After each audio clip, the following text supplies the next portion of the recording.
여러분 반갑습니다. 오늘 강성률 철학TV 제23강은 합리주의의 개조, 너무나 비합리적인 처신, 데카르트 두 번째 시간이 되겠습니다. 데카르트 그림이죠. 그리고 이제 데카르트가 딸을 잃은 후에 자동기계 인형이죠. 이걸 만들어 갖고 다녔다는 이야기가 있습니다. 오늘 그 강의의 순서를 먼저 말씀드리자면, 지난 시간에 데카르트가 선천적으로 몸이 약했다고 그랬죠. 그러나 어느새 건장한 군인으로 이제 성장을 해서 야비한 뱃사람들을 응징하는 장면까지 나오고요. 또 세 가지 꿈을 한꺼번에 꿉니다. 그리고 서재를 보여달라는 어떤 사람의 그 주문에 해부된 송아지를 가리키면서 저것이 내 책이라고 대답했다는 이야기가 있습니다.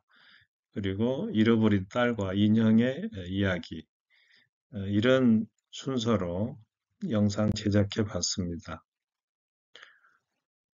몸이 선천적으로 약했던 그 데카르트는 프랑스 유명한 검술 마스터 샤를 베나르라는 사람에게 검술을 배웠습니다.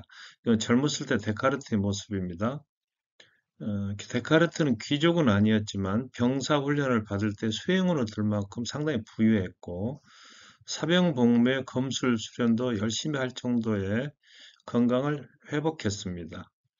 무례하게 구는 연적을 결투로서 혼내주는 칼싸움에 능했고, 파리의 사교계를 들락거리면서 쾌락 소용돌이로 빠져들기도 했습니다. 여기 보시면 승마도 하고 펜싱도 하고 또 춤과 도박에 빠지기도 했는데요.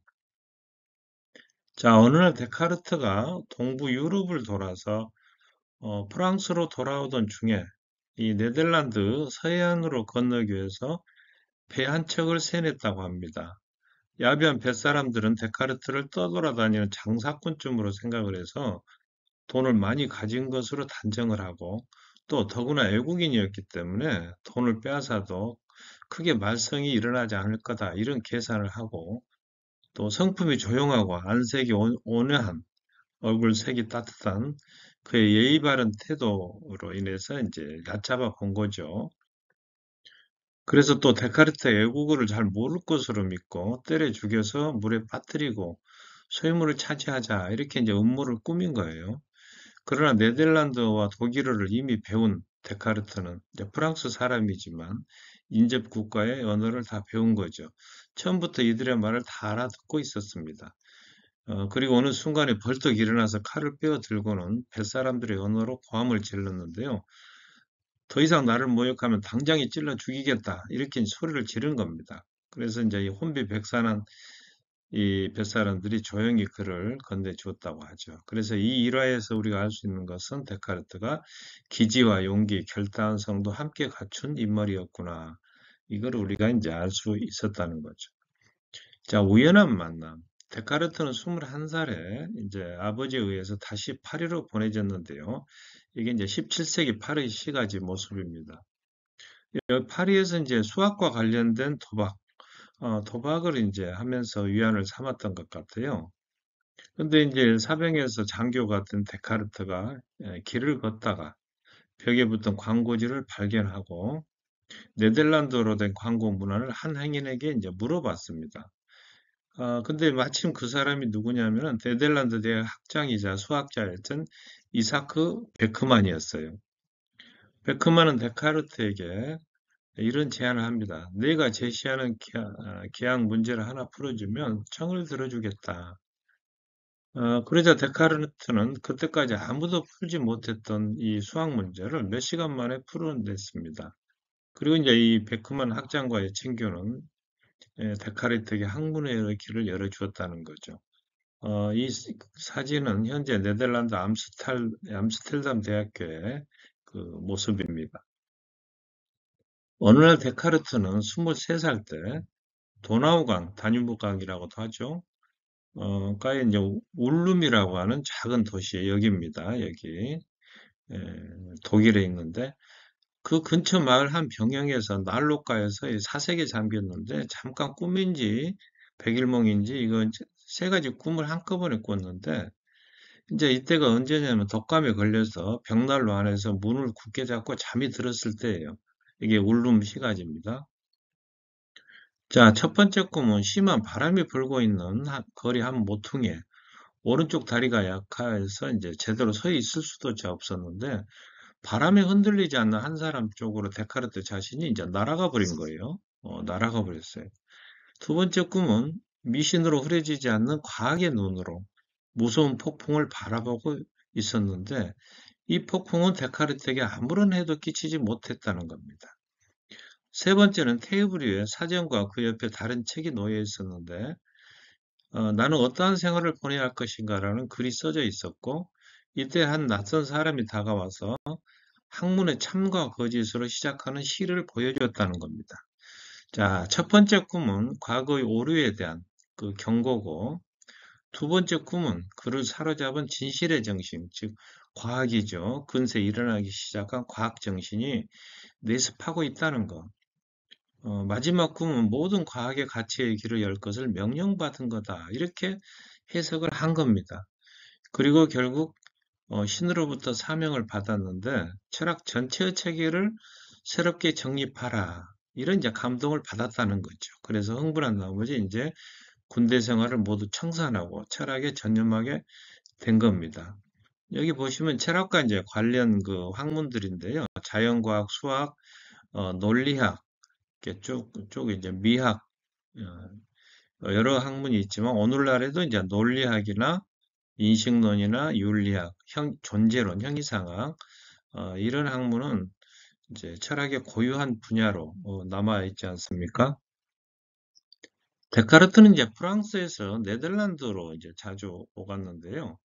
32살 되는 겨울에 로마 카톨릭 교회 영향 아래 있는 프랑스, 예, 한자어로는 불란사라고 그러죠. 프랑스를 떠나서 비교적 학문 분위기가 자유로웠던 네덜란드, 한자어로는 화란이라고 그럽니다. 화란. 네덜란드에서 여러 차례 주거지를 옮기면서 개인 교사로 혹은 은둔학자로 활동을 합니다. 여기 이제 한자로 된 유럽 국가인데요. 러시아는 노스화, 뭐 이렇게 돼 있죠. 프랑스를 불란서, 네덜란드를 화란, 이런 식으로. 데카르트는 방문객을 피하기 위해서 20년 동안 13번이나 이사를 했는데요. 친한 친구들 외에는 주소조차 가르쳐 주지 않았다고 합니다. 그러나 과학자, 철학자들과는 편지로 토론했는데 일주일에 하루는 꼬박 편지를 쓰고 그것도 가명 수신인 주소로 편지를 주고받았다는 겁니다. 이거 데카르트의 모습이고 여기는 네덜란드 암스텔담에 있었던 데카르트가 살았던 집입니다. 왼쪽 집인데요. 이렇게 되어 있습니다. 자, 저것이 내 책이요. 데카르트는 광학과 생리학 실험을 자주 했는데 안경알을 스스로 갈기도 했고 도살장에서 송아지를 와서 이제 해부를 한 다음에 어떤 사람이 서재를 구경시켜 달라고 하자 반쯤 해부된 송아지를 가리키면서 저것이 바로 내 책입니다. 이런 대답을 했다고 합니다. 관찰과 실험을 중시하는 이제 근세 정신으로 넘어가는 거죠. 자, 데카르트가 쓴 책 이름이 세 개였는데 1632년에 이 책은 중세과학의 정면으로 도전하는 내용인데요. 어느 날 갈릴레이가 종교재판소에서 파문을 당했다는 소식을 듣고 이 책을 공개하지 않기로 결심합니다. 왜냐하면 이 책 가운데 지동설이 들어있었거든요. 지동설은 태양을 중심으로 지구가 돈다는 설인데 교회 당국과 마찰을 일으킬 것이 분명하기 때문에 그걸 이렇게 감춰두고 친구에게 보낸 편지에서 이런 말을 하고 있습니다. 세상은 나의 작품을 내가 죽은 뒤 100년이 지나서야 보게 될 걸세. 그러자 친구가 답장하기를 책이 일찍 읽히기 위해서는 철학자 하나가 빨리 죽는 것밖에 도리가 없겠네. 이런 대답을 했답니다. 이 책은 결국 출판되지 못했는데 일부 내용이 철학 원리란 책에 포함되어 있습니다. 자, 잃은 딸과 인형. 데카르트는 36살 때 암스테르담에서 한 소녀, 에렌느라고 하는 소녀 사랑에 빠져서 프란시느라고 하는 딸을 낳았는데요. 3년 후에는 은둔처에서 이제 함께 모여서 살게 됐습니다. 이때가 가장 행복했던 시기가 아닌가 싶습니다. 그러나 이 딸은 5살 때 열병으로 죽고 말았습니다. 이에 크게 상심한 데카르트는 자동 인형 기계를 갖고 다녔는데요. 자, 덴마크로 가기 위해서 배를 탔는데 배 위에서 선원들이 이 인형 기계를 발견하고 불길하다면서 막 빼앗으려고 합니다.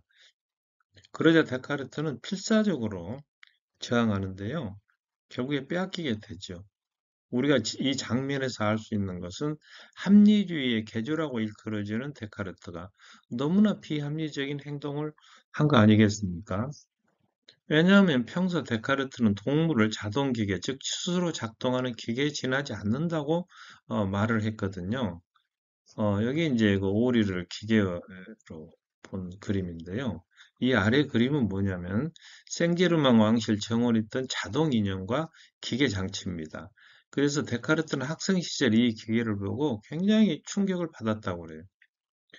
그러나 데카르트는 평소에 영혼은 오직 인간에게만 있으며 다른 동물들은 그저 기계일 뿐이다. 이런 생각을 하고 있었고, 우리가 아시다시피 나는 생각한다, 고로 존재한다고 말함으로써 합리주의의 교조로 받들어지는 본인 사람인데, 시계태엽과 금속 조각으로 죽은 딸의 대용품을 삼았다고 하는 것은 이해하기가 힘들다. 그런 얘기입니다. 데카르트와 한 공주와의 연인 관계였다. 이런 설이 있는데요. 보헤미아는 그 체코의 서쪽 지역이죠. 네덜란드로 이제 망명한 엘리자베스 공주인데요. 예, 그의 손자가 이제 대영 제국의 조지 1세입니다. 엘리자베스 공주를 가르쳤습니다. 수학과 철학, 과학을 지도했고, 근데 이 공주가 굉장히 영리했던가 봐요. 그래서 철학자 공주라고 이제 별명을 붙여줬는데, 데카르트가 이제 이 공주에 대한 평가를 이렇게 하고 있습니다. 내 경험상 형이상학의 논법을 이해하는 사람들은 대체로 대수학의 논법을 모르고 대수학을 이해하는 사람들은 대개 형이상학을 모릅니다. 두 학문을 하나같이 이해하는 사람은 공주 전하밖에 없었습니다. 형이상학은 이제 다소 추상적인 철학이고 대수학은 요즘 말하면 이과인데 말하자면 이걸 두 가지를 다 알기가 어려운데 공주는 그걸 잘 알았다는 얘기죠. 이 두 사람은 편지를 주고받으면서 우정을 다짐했는데 연인 사이처럼 가까웠던 것으로 이렇게 보입니다. 왜냐하면 데카르트가 스웨덴 여왕의 가정교사로 가게 됐을 때 이 공주가 질투 어린 편지를 보냈다는 겁니다. 그래서 신분 차이 때문에 내밀한 관계를 유지했을 거다. 이렇게 짐작할 수 있고 사생활을 밝히기 굉장히 싫어했던 데카르트 성격 때문에 이러한 그 사실이 알려지지 않은 거 아닌가. 엘리자베스 여왕이고 크리스티나 여왕인데 엘리자베스 공주 여왕 나이 차가 좀 있죠. 그리고 이제 자기보다 좀 젊은 데다가 아름답고 여왕인 이 크리스티나 여왕에게 좀 질투심을 느꼈던 것 같아요. 오늘 강의를 마무리하도록 하겠습니다. 데카르트는 병약한 체질이었지만 검술, 훈련 등으로 건장한 군인으로 탈바꿈돼 있었고 돈을 빼앗으려는 야비한 뱃사람들을 응징하기도 했고 대학 학장을 우연히 만나서 학문적으로 성장을 했습니다. 그리고 어느 날 세 가지 꿈을 한꺼번에 꾸고 철학의 체계를 세우고자 결심했으며 세계라는 책을 써놓았지만 교회 당국과의 마찰을 염려해서 출판하지 않았다. 딸을 잃은 다음에 자동기계 인형을 만들어 갖고 다녔다는 것이 굉장히 우리에게는 충격적이고 또 이제 보헤미아의 망명한 공주, 보헤미아에서 이제 망명한 공주 엘리자베스와 연인 관계였다. 이런 이야기까지 오늘 영상 꾸며보았습니다. 여러분 영상이 좋았다면은 구독과 좋아요 눌러주시기 바라고 이 시간도 끝까지 시청해 주셔서 감사합니다.